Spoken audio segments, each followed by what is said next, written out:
GST 2.0 అన్ని వర్గాలకు ఎంతో ప్రయోజనకరమని సిటీ ఎమ్మెల్యే ఆదిరెడ్డి శ్రీనివాస్ అన్నారు.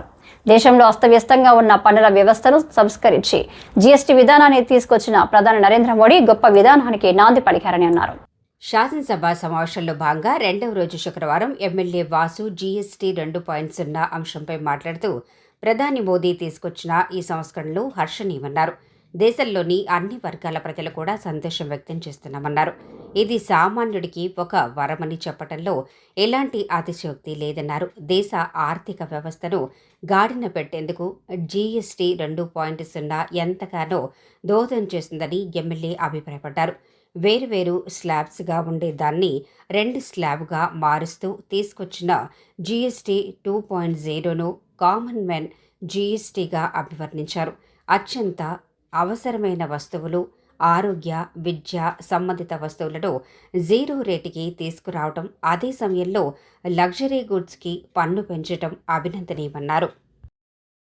జీఎస్టీ 2.0 దేశంలో అస్తవ్యస్తంగా ఉన్న పన్నులను క్రమబద్ధీకరించే క్రమంలో ప్రధాని నరేంద్ర మోడీ గారు 2007లో ప్రవేశపెట్టిన జీఎస్టీ సంస్కరణ దేశంలో పెను మార్పు తీసుకువచ్చిందనడం మనందరికీ కూడా తెలిసిన విషయం అధ్యక్ష.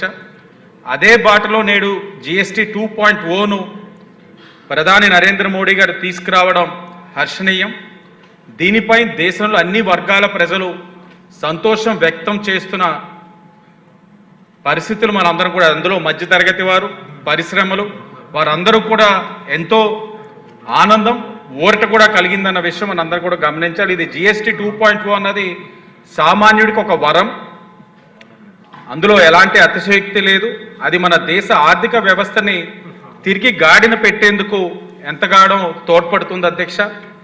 దీన్ని మనం కామన్ మ్యాన్స్ జీఎస్టీ అని పిలవచ్చు అధ్యక్ష. ఇందులో ఒక ముఖ్య అంశాలు, మన పాత వ్యవస్థలు ఏదైతే ఉన్నాయో వేరువేరు పన్ను రేట్లు ఉన్నాయి, వాటన్నిటిని కూడా 2 స్లాబ్స్ కింద మనం మార్చుకున్నాం. అలాగే లగ్జరీ మరియు సిన్ గుడ్స్ ఏదైతే ఉన్నాయో అదనంగా వాటిపైన 40% రేటు పన్ను విధిస్తూ ఉన్నాం. అలాగే కొన్ని వస్తువులు ఏదైతే ఉన్నాయో సేవలు 0%, ఉదాహరణకి అత్యంత అవసరమైన వస్తువులు కానీ ఆరోగ్య, విద్య సంబంధించిన కొన్ని ఏదైతే ఉన్నాయో వాటన్నిటికి కూడా 0% రేటు కూడా మనం విధించడం. అంటే ఎన్డీఏ ప్రభుత్వం విద్యా వైద్యానికి ఇచ్చే ప్రాధాన్యత ఈ సందర్భంగా మనం అందరం కూడా గుర్తు చేసుకోవాలి అధ్యక్ష. అలాగే ఈ కొత్త జీఎస్టీ మార్పులను మార్కెట్ అబ్జర్వ్ చేసుకోవడానికి కొంత సమయం తప్పకుండా పడుతుంది. అయినప్పటికీ లాంగ్ టర్మ్లో ఇది మన దేశ ఆర్థిక అభివృద్ధికి ఎంతగానో తోడ్పడుతుంది అధ్యక్ష.